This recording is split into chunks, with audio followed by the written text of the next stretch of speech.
Baker with Baker DMM, and this is our video digest newsletter. Topic of today's newsletter is going to be what is equals is. And before I jump into our discussion, I want to read you a quote. Quote states, "A big part of financial freedom is having your heart and mind free from worry about the what-ifs of life." And that was by Susie Orman. And actually the title of our video is called What is Equals Is, and actually obtained that from a guy by the name of Eckhart Tolle. And some of you may have heard of both of these individuals. Eckhart is a pretty famous present-day philosopher, kind of spiritual leader, and Susie Orman's a pretty famous and well-known financial educator and teacher. And really, what I want to talk about today is that the problem is being happy with what you have, because it seems, particularly in our culture today, with the way that time, information and just we're bombarded constantly by TV and internet and constant communication through our phones. And really seeing what everyone else has, and then that minimizes and diminishes what we do have and all the great things that we're capable of and that we've been fortunate to have in our life. And ultimately, if we let all that get in our mind, all that noise and that creeping up with the Joneses, ultimately we're not happy with what we have. And that's what Susie's saying in her quote, having your heart and mind free from worry from the what ifs. What if this could happen? What if that could happen? What if tomorrow doesn't come? If you live in that constant state of fear and worry, really nothing is going to be satisfying. Your life is going to, you almost could live just a totally miserable life. And that's the same thing Eckhart's saying by saying what is equals is. It's just acceptance of the present moment and taking a deep breath and stopping and smelling the roses and seeing the trees. And being in amazement and wonder and awe of the world that we live in, rather than constantly living in the past or constantly worrying about the future. And that's really what they both are saying, coming at it from different angles. And that's what I wanted to talk about today, just to kind of make note of the situation, and hopefully it'll help some of you to reconsider some areas in your life, because the problem is not being happy with what you have, and ultimately we need to be constantly, grounded and reminded of the present moment. And, I've been fortunate in my life that I think many of us in many different parts of the world have, probably have seen and met homeless people. In almost any culture, in any society, you have that issue, unfortunately. And, fortunately in my life, I've been fortunate enough to meet a billionaire. And most recently, I think, statistically in 2017, there's 542 billionaires now in the world. And I met one. His name is Arthur Blank, and he's the founder of the company called the Home Depot here in Atlanta.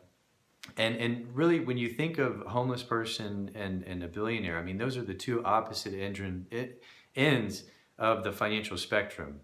And a homeless person could almost look at me as if, from their world, I'm almost like a billionaire to them, because I might have a car, I might have a home, I might have, money to go out and get food, and I can travel around the world and do all these wonderful things.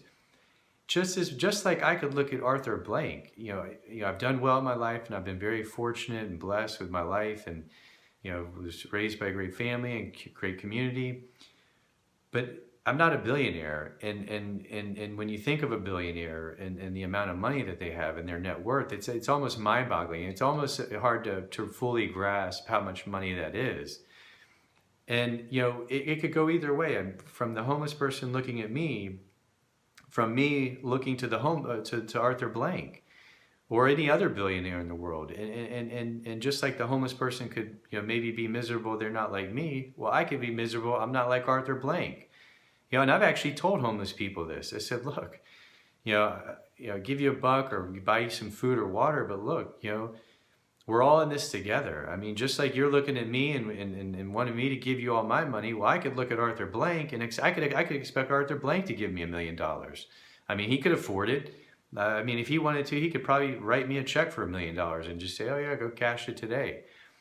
But the point is just being, it's not to be complacent, and it's not to try and to not give effort. We should all do our best to live the best that we can, and all of us should be working to live and hopefully leave the world in a better place than when we got here.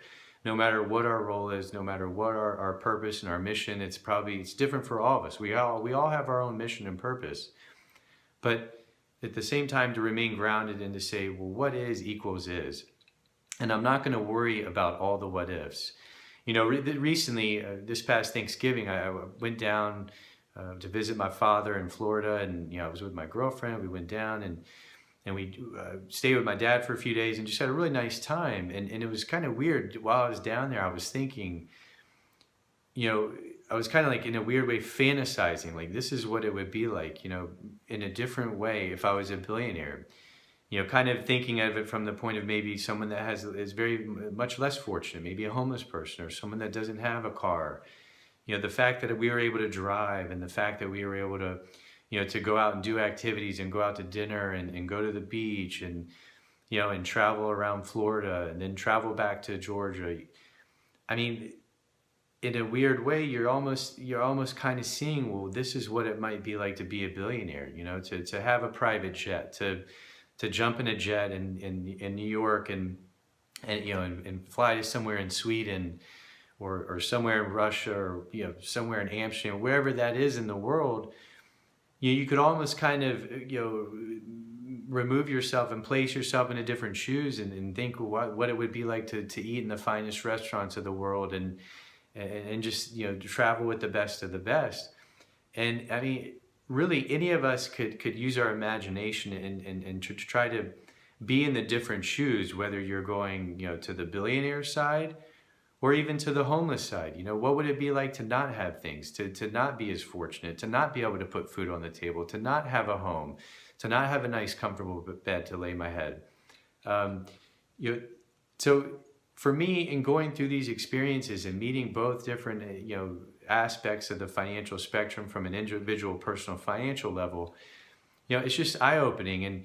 And as Susie Orman said, we need to get our mind right. We need to be happy with what we have. It doesn't mean to not trying to not improve our situation, but it does mean be grateful for being here and as human beings in general.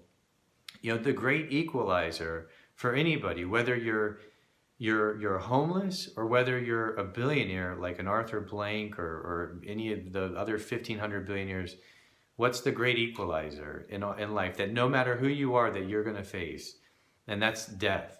All of us at some point or another, no one's conquered it.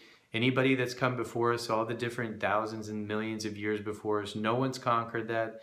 We all have an expiration date. And that's not morbid, but that's just the reality of it.